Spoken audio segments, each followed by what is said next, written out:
Hey, Albert, from your perspective, what has changed, or specifically how have y'all gotten so much better in run defense from the beginning of the season to last week to really shut Florida down? I mean, everything is just a challenge. Every week, coaches, but more importantly, ourselves, we challenge each other to stop the run. Whether it's from Notre Dame to McNeese to Florida, I mean, the running game is the running game. What you put out there on film is what teams are going to try and take advantage of. So we challenge ourselves every week to stop the run, stop the run, stop the run. Like, we refuse to get the ball ran on us. And when it does happen, that's a sense of frustration because that's attack of our manhood and who we stand for as a D-line and a defense.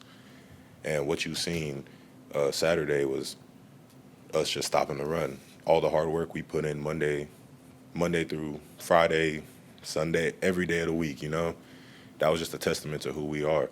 And it's something we're going to build off of every week. We'll go second row on the left side to Alex. Hey, Albert, you were here for 1 year when Coach Elko was defensive coordinator, and now 3 games in, kind of a big picture. What do you see as the identity of a Mike Elko defense, the way he runs his system? Well, my freshman year, I was on scout team, so it's not to say I didn't participate with the defense, but scout team, you're more so running the other team's defense to give a look for our starting offense.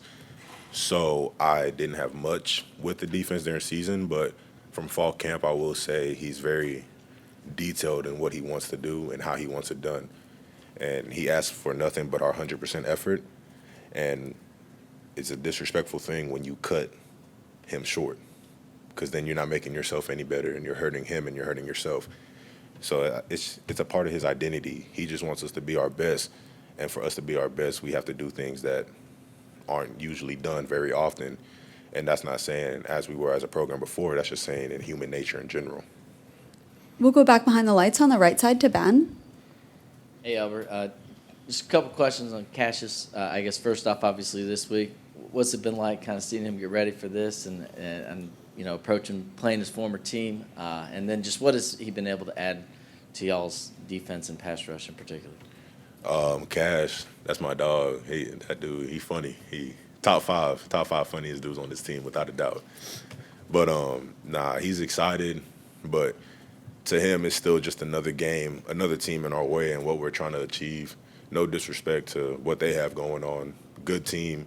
We've seen what they've been doing the past couple games they played. But Cash, he's honed in. He's treating this same time as if it was week 0, week 1 all over again. So, yeah, but as a teammate, I mean, dude brings all the energy. I mean, I've never seen Cash without a smile on his face, and every time I talk to him, it's always a fun interaction, and we always leave laughing.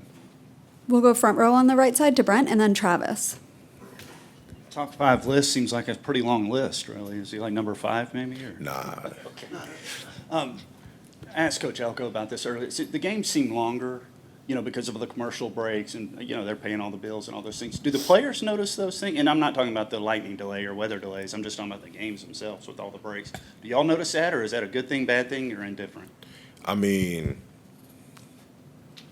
it depends on how you want to look at it. It has multiple different angles and perspectives.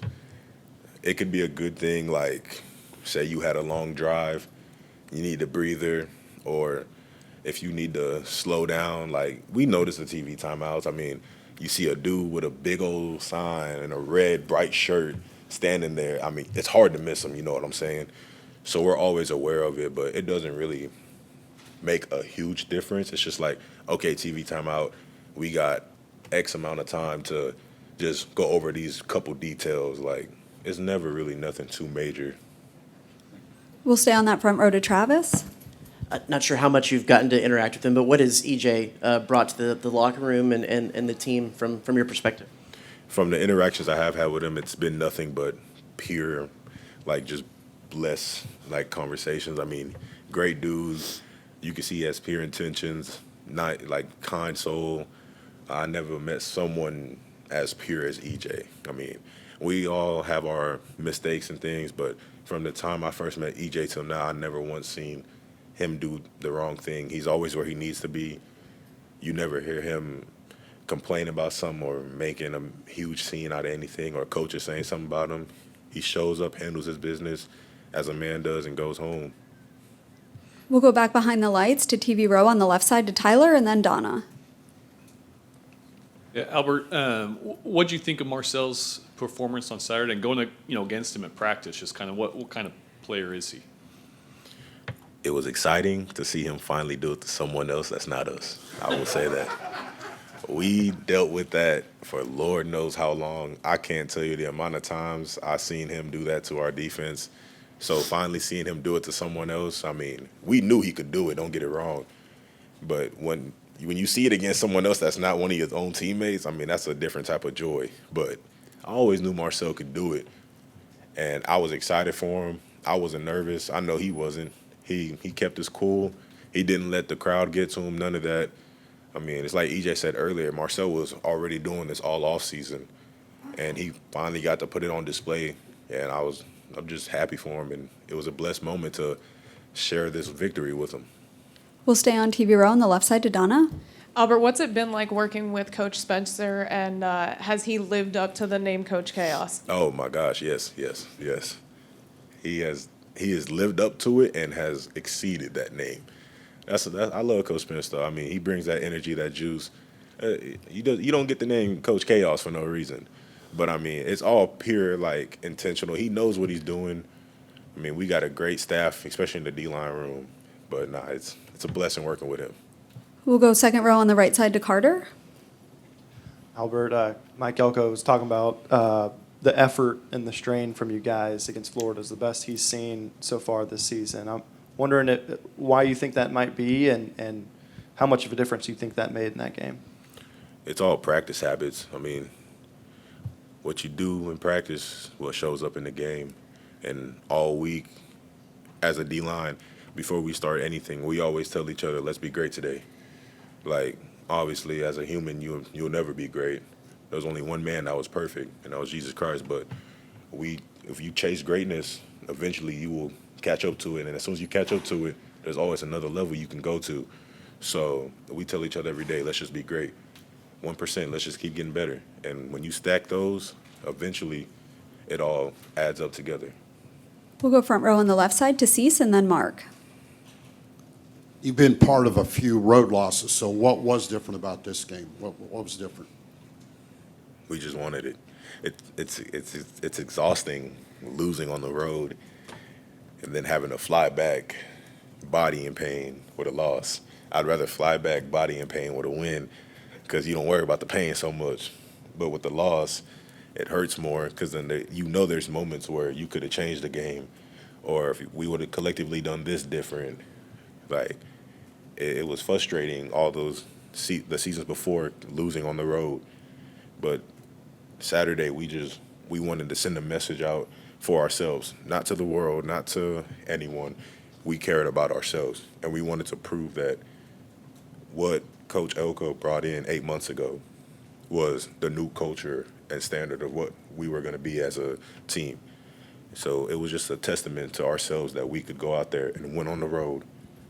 If I could follow up on Olin's question, you talked about your manhood on the run defense. Were you a little bit surprised that teams were having success running against you in the first couple of games? Yeah. I mean, it's football. I can't sit here and act like I'm not too surprised. Yeah, it sucked. I'm not going to lie. It's not cool as a D lineman letting teams rush the ball on you because that's an attack on your manhood. But it happens. But all we could do is just learn from it.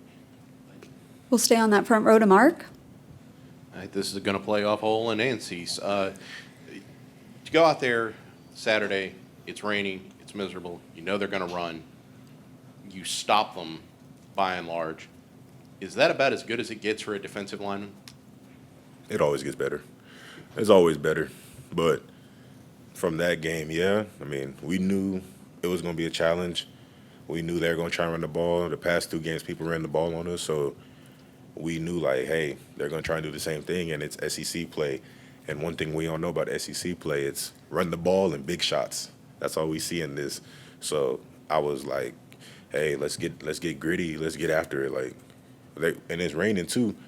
And personally, I love rain games because you know they're going to run the ball. So it's like, please, like, challenge me. Like, I didn't come to this conference just to not play anybody good. Like, run the ball at me. Like, I love when people run the ball because it's a testament to what we put into and just love it. We'll go second row on the left side to Alex to wrap things up. So I wanted to follow up on you guys having to face Marcel in practice yourselves, especially last year when he was scout teaming. Was there a moment or two where you guys were just kind of dumbfounded the way he was able to move around y'all going against that defense? Never. I mean, since he first came in, we were like, this dude is, like, he's nice. So we already knew what we were going into, but it's like you never quite know who you're going against until you go against them. Like, you could watch all the film in the world. It's like, for example, we all see Lamar Jackson play, but then it's a whole different thing when you actually have to play against him because he's moving a lot quicker and all that. Like, we seen him play, like, high school and all that, so we knew he could move, but then when he came up against us, it was like, oh, dang, like, he can really move. So then that challenges us to, take better angles, just all the simple things to counter what he's doing. But I can't say it never surprised me. If anything, I think it made us better. And then you mentioned how you yourself were a scout team player your freshman year. When you're on the scout team at a school like this, is there maybe a certain chip on your shoulder when you get a chance to go against a starting offense or a starting defense of, getting a chance to shine and improve yourself against the big dogs? Of course. If that's who you are, then yes. I can't speak that for everyone because some people get discouraged by it. I mean, I came from starting all 4 years in varsity high school, or high school varsity football, to getting to college, and I'm on scout team. I mean, that was a total, like, hit to my pride, my ego, because I was like, dang, like, that hurt. But every day I went against the starting O-line. I mean, Kenyon Green, Layden Robinson. To this day, me and Layden are still very close. I talk to him very often. He took me under his wing and showed me how to push through it all. And then going against a first rounder every day in practice, I mean, you have no choice but to work your technique, because if you don't, I mean, you're going to end up about 10, 15 yards down the field, and that's not good looks for you. But, it was just, some people have that chip on their shoulder, some don't. I can't speak for all of them. But in my particular situation, I had that chip because I just I didn't try so hard in football for 4 years and graduate high school just to come to college and be like, oh, I'm on scout team. Well, that's the end of my career. It was just a minor setback to a major comeback.